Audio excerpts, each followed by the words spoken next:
Welcome back to the third and final part of my guide to the Yokai Watch collaboration event of 2020 in Final Fantasy XIV. Yeah, the event is over, but don't worry, there's nothing else you have to do. This is all about what you get, or got. If there's one thing Final Fantasy XIV YouTubers do well, it's making long, boring videos showcasing numerous items. First up is the Medallium, and how it interacts with other interface elements. The Medallium is a book that the player character in the Yokai Watch games, as well as Nate in the anime, uses to store yokai medals and keep records of befriended yokai. The Medallium in Final Fantasy XIV is only really useful during the event, but it is a nice souvenir. It does not hold any medals, but it does tell you how many you currently have in your inventory.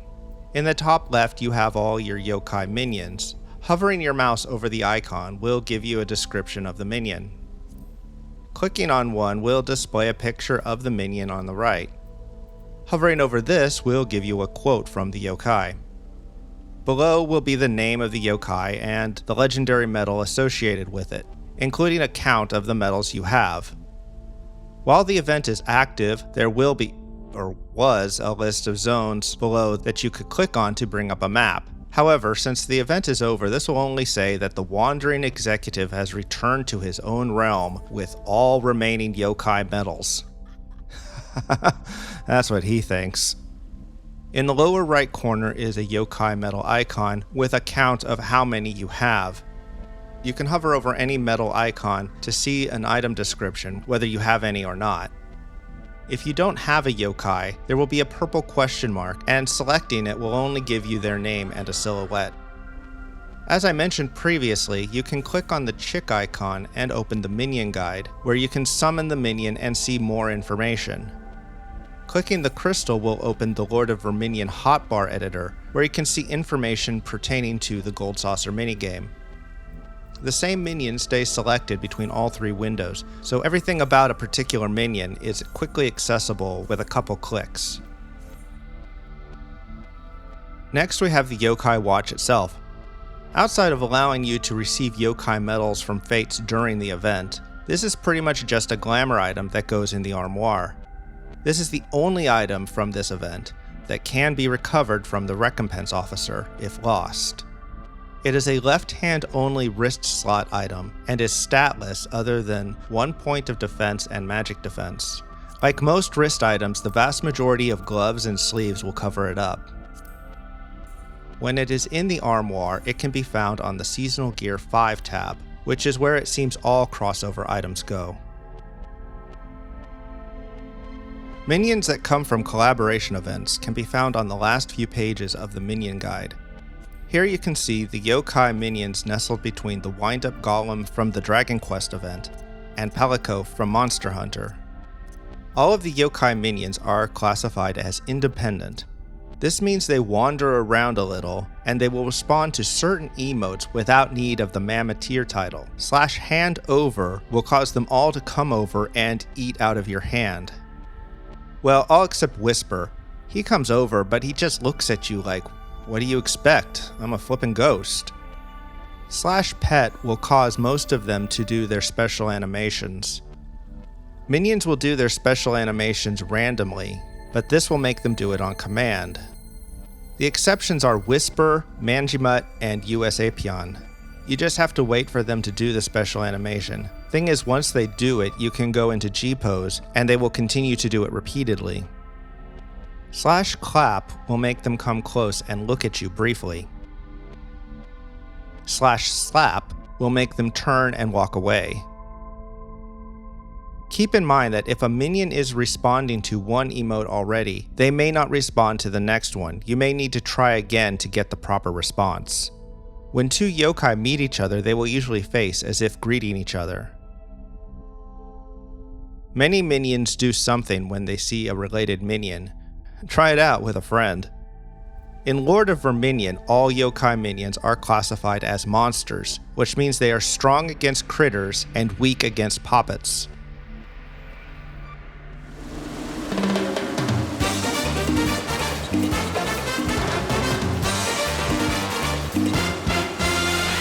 Jibanyan was once a normal cat that was killed by a truck and now seeks revenge on all trucks. He is based on Nekomata, a cat yokai originating in China with accounts as early as the 13th century. They are normal cats that gain human intellect and magical powers with age, and also an extra tail.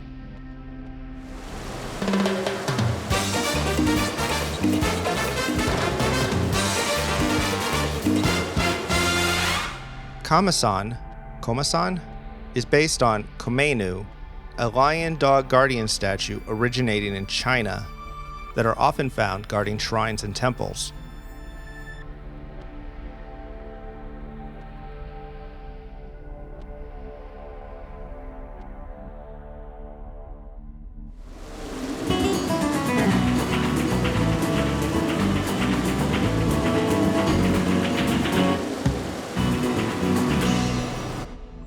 Whisper seems to be based on Shiro Ukari, a ghost-like spirit with a very long tail, or maybe a will-o'-the-wisp or Hitodama.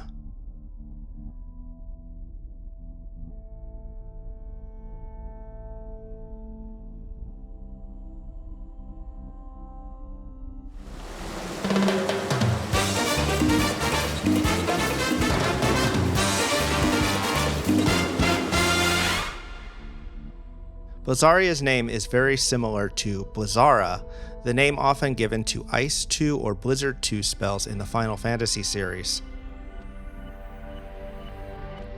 Her Japanese name, Fubuki Hime, means Blizzard Princess.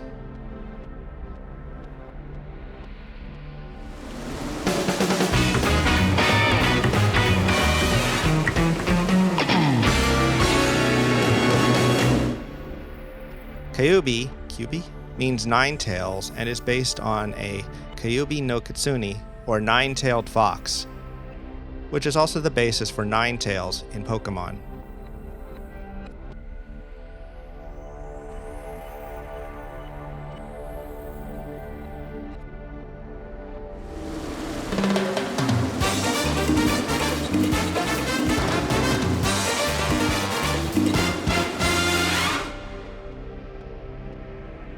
Kamajiro, like Kamasan, is also based on a Kamenu statue, which usually come in pairs.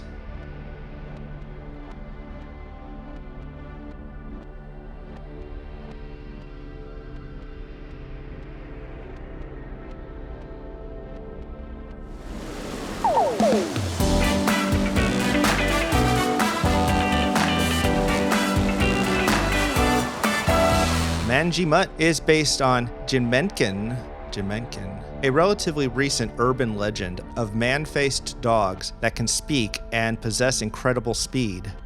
The English name is an obvious play on the term mangy mutt, which literally means a mutt with mange, but is figuratively used for any unwanted dog.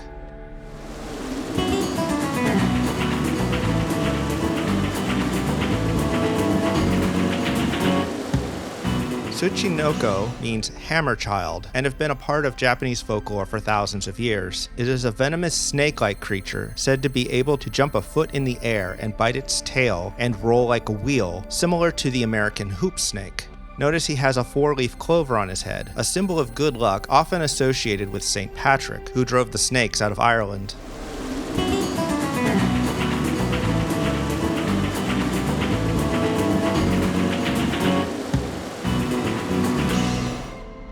Venoct is based on Yamata no Orochi, a legendary 8-headed dragon that demanded people sacrifice their daughters to him.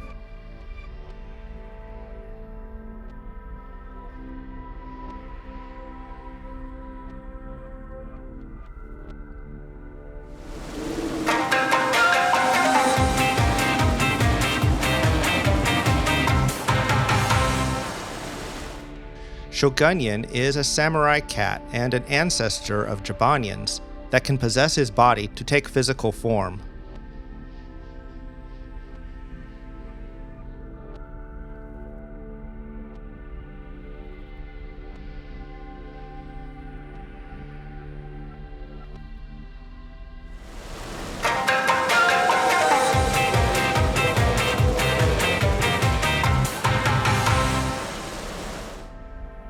Hover Neon.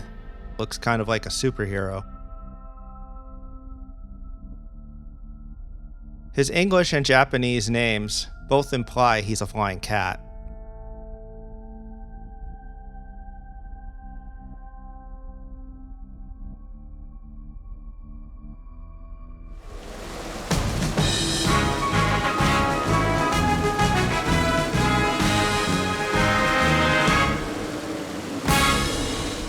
Robonian F-Type, usually just known as Robonian F, is an upgraded version of Robonian, a robot from the future.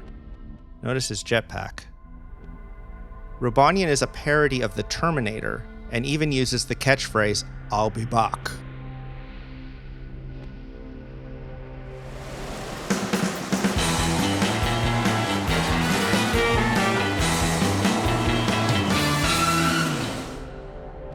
USA Peon is based on the Moon Hare or Jade Rabbit, originating in Chinese folklore, who is also likely the inspiration for Osmond from the Dark Cloud series.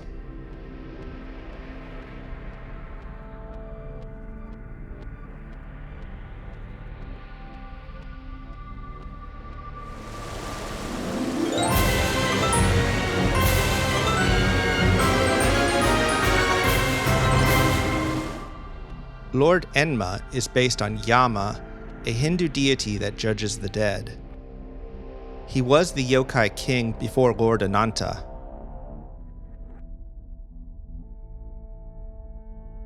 His given name is Koen, meaning sparkling blaze.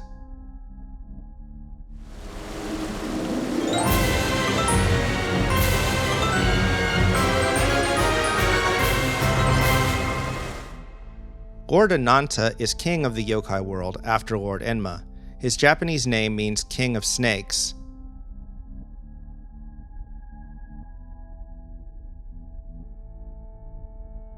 Ananta is a Sanskrit word meaning endless or infinite.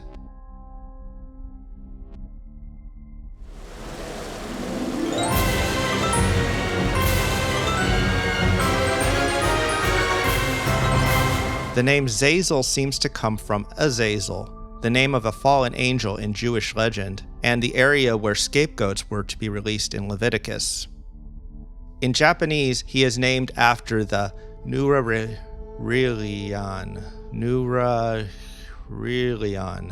though he bears little physical resemblance.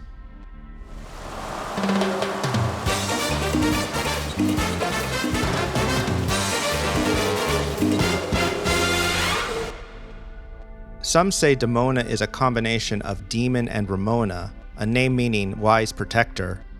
However, Demona is a goddess in the Gallo-Roman religion, and her name may mean divine cow. Her Japanese name means Thousand Demon Princess.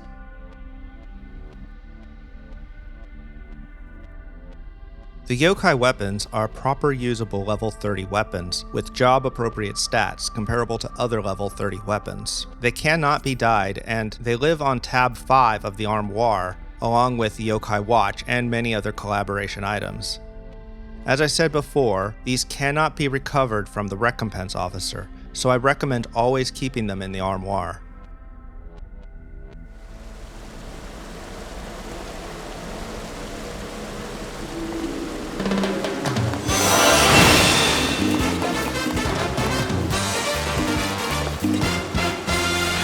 First up is one of my favorite weapons, the Warrior Axe Paw of the Crimson Cat, which is based on Jabanian. It's a big axe, a little cartoony like most of these weapons, but kind of badass. There is a golden Jabanian on the head.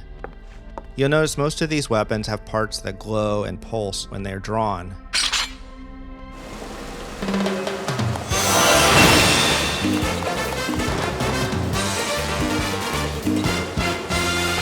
You may notice that the same music that plays with each yokai minion also plays during the related weapon cutscene.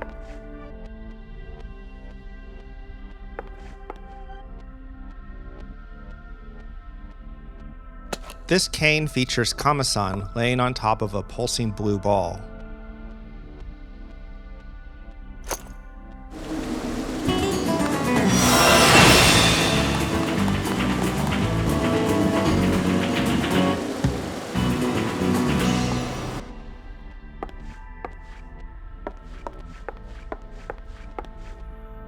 This bow folds up on your back and unfolds when you draw it. This has a design resembling Whisper's mouth. The bottom of the quiver has Whisper's tail, and it will often clip with your tail, assuming you have one.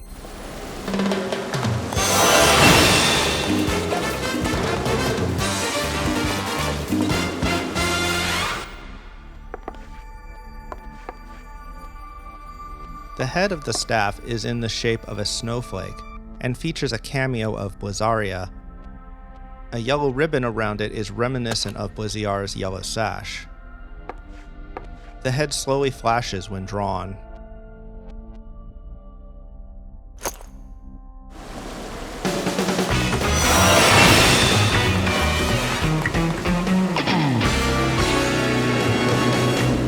These don't have any glowing or pulsing bits, so you can be all stealthy with your bright yellow daggers. Kyuubi's head decorates the pommels.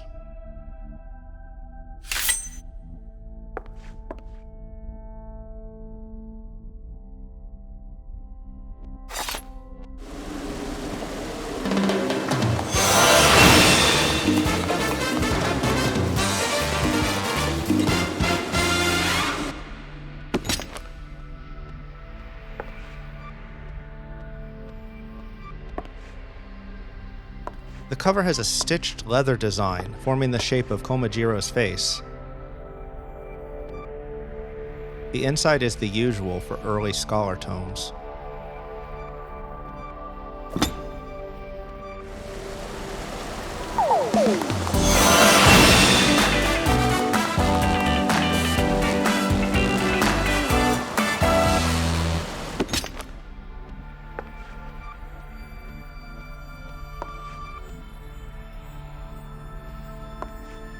The inside is the typical Arcanist Summoner design. Manjimut's face is on the front cover, with his left eye partially closed as usual.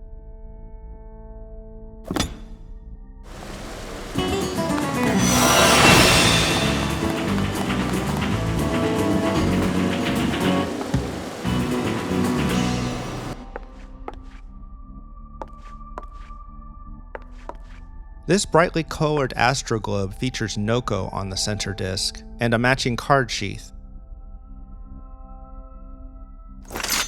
But the animation is par for the course, with spinning concentric rings and the usual cards.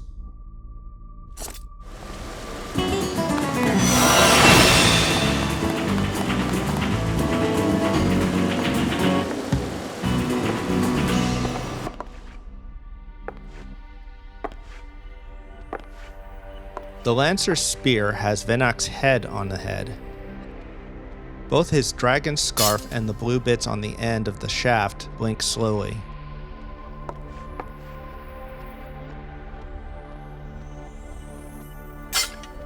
And now for a 2-for-1 deal. When you purchase the Whisker of the Brave Cat, you get the Buckler of the Legendary Cat absolutely free, and at no additional cost.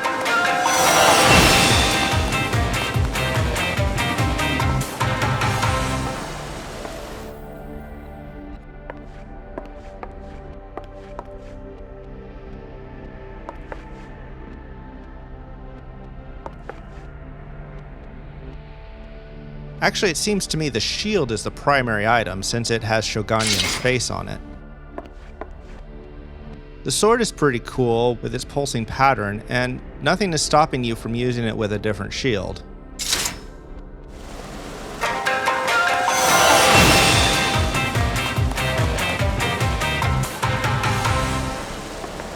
The guard on this sword is shaped like a cat's head, and the knuckle guard resembles Hover Neon's cape. This is my favorite of the yokai weapons, though in general I like all the tanking weapons. The flashing star on the blade represents the scar on his head.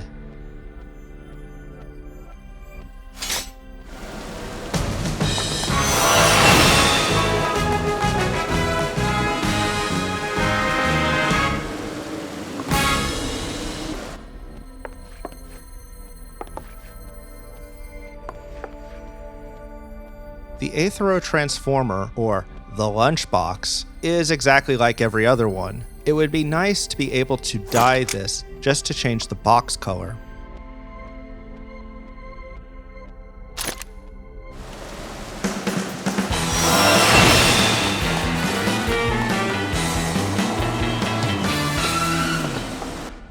These, in my opinion, are the silliest of all the weapons, but then I'm not a fan of large fist weapons for monks.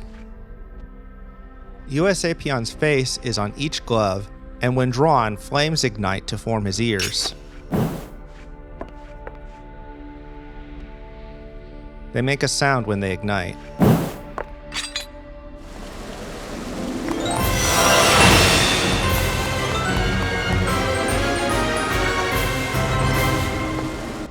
This is supposed to be a gun blade, but it doesn't seem to have a trigger, probably because Enma uses a regular sword. On one side is a Yokai watch, and on the other appears to be the Chinese character for king, or the family name Wang.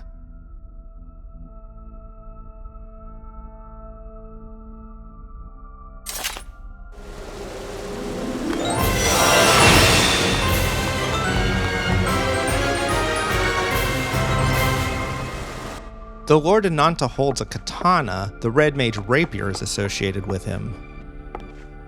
The rapier features two eye-like gems similar to those on his katana, and has a similar gold design.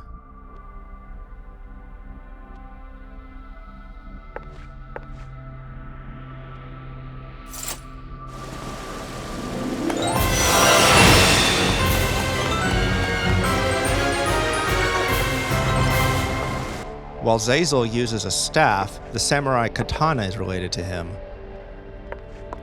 The sword and scabbard feature colors and design elements found in his clothing, such as eyes, fur, gold patterns, and tassels.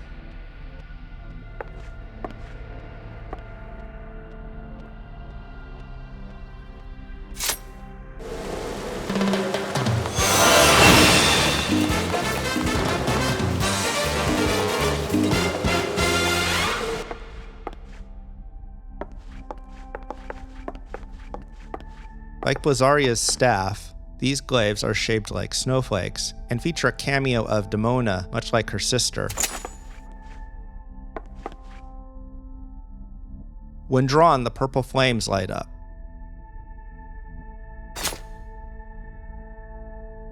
Now for the big rewards.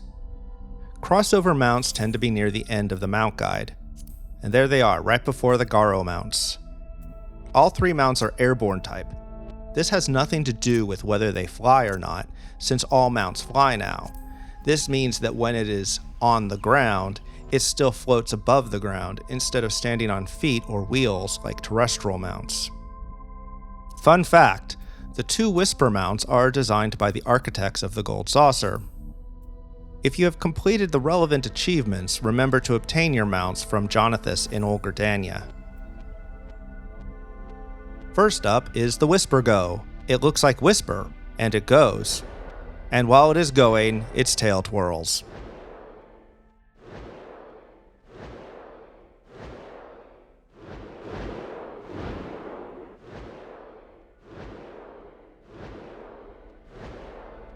On the ground, his arms are motionless.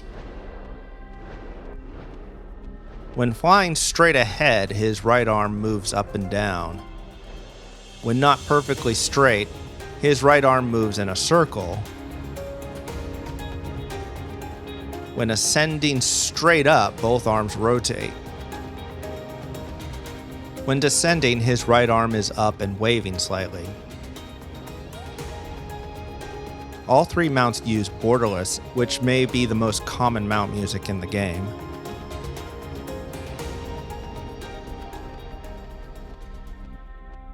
Next we have the Whisper Agogo. This is a lot like the first mount, except there are some more details in the face, but the most obvious difference is the small Jabanian hanging on for dear life on the side.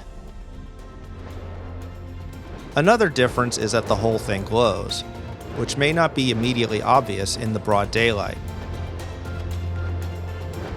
Otherwise, this mount acts just like the first, with all the same animations and sounds.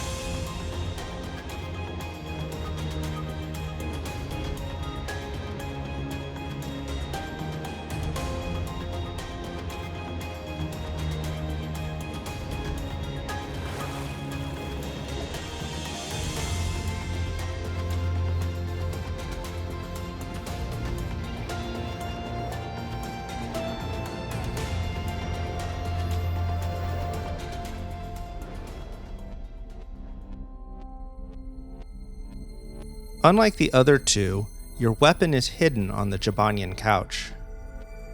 The tips of his tails glow dimly, and unlike the other two, he does have special mount and dismount sounds.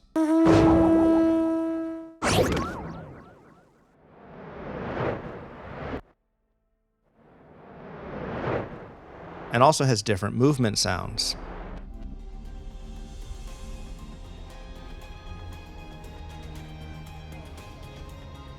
When moving, you lean forward. Though this is supposed to be the ultimate reward, it's my least favorite of the three mounts. Aside from the fact that I'm not a huge fan of riding furniture, other than a little head and tail wiggle, nothing on this mount moves.